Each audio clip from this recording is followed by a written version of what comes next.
Hello, and just one last little problem for you as you get ready for your exam.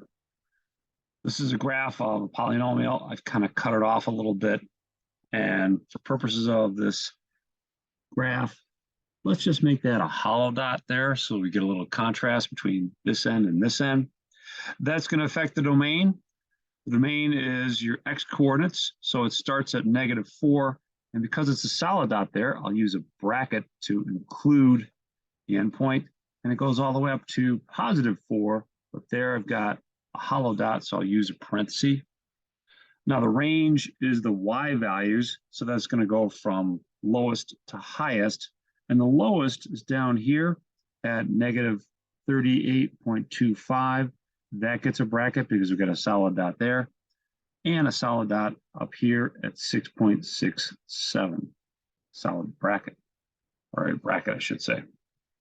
Now, where is it increasing? Well, that's going to be answered along the x-axis. So it's increasing starting here at -3 up to 1, -1.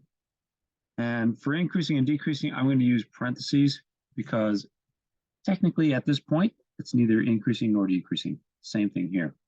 So -3 to -1 union. And then it starts increasing here at 3 to 4. Now, unless your graph is flat at some place, then you're either increasing or decreasing. So that means we're decreasing from -4 to -3. Now, I'm going to stick with my convention that I'm always going to use parentheses here. WebAssign would probably use a bracket there because we've got a solid dot there. And anyways, it's just not my favorite thing, but we're also going to be decreasing from -1 to 3. So that's where you're decreasing. Local minimums and local maximums, that's going to be the biggest point or smallest point in a little neighborhood of points. So for instance, at -3, we've got a local minimum. Now I'm asking for the y coordinate. So that means you're going to kind of have to estimate things a little bit. And that y coordinate looks like, I don't know, it's somewhere between 0 and -5. So let's go with -2. It's certainly above, the halfway point between -5 and -2. So -2. Now another minimum for which we actually have the exact value would be -38.25. So those would be your local minimums. As far as a local maximum is concerned, then that would be this point up here, which is somewhere between 0 and 5. It's a little bit less than 5, so I'd expect an answer less than 5, but maybe greater than 4 or equal to 4.